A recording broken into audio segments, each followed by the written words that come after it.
Today we're going to talk about light and set design. This is the position that you will do most in this class because we have 3 cameras and a floor manager and an AD position, all which help out and are part of the set and light crew. So the first step, what you want to do is talk to the director and obtain the set diagram. You need to understand how the stage is going to be set, where all the props going to go, where will the people be moving, so that you can design your own light plot. So your light plot can be done one of 2 ways that I've already talked about in class. One is by using some plot paper that I will distribute in class for you and also have uploaded to Angel. So before you actually put together the plan on paper on the board, you're going to need to work together. That some of you are out here in the studio and some of you are in the control room at the light console.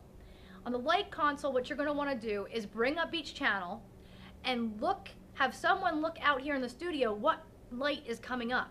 As you figure out, channel 1 is the fluorescent bank, channel 2 is the right side key, channel 3 is the background ellipsoidal, camera 4 is the left side key. I'm just throwing out hypotheticals here, but what you want to do is know what the lights are so that you as a team can communicate with each other and you can actually write down on a list, light channel 1 is this, light channel 2 is that, light channel 3 is that.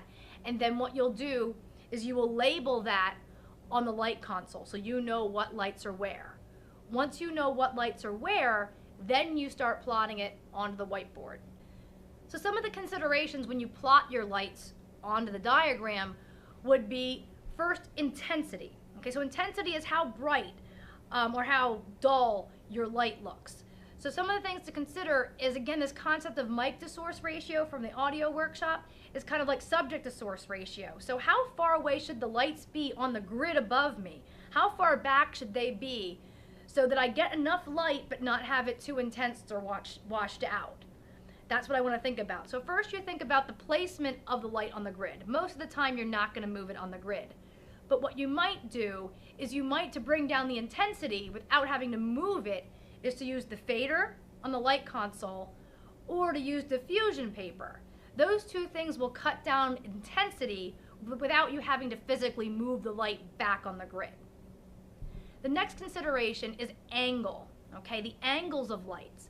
Many times you will find yourself keeping the lights on the grid, but actually moving them to face the angle that you need, especially with the backlights behind me, the backlights. You'll find yourself doing that. Another angle or directional consideration is using the barn doors and also using the spot in the floods. And during our other lighting workshop where we actually get the ladder out, climb up on it, put on the gloves, go through 4-point lighting, these are the types of things you'll get to play with. Again, spotting and flooding, using the barn doors, those are directional considerations, and using diffusion paper and gels for intensity and or color considerations.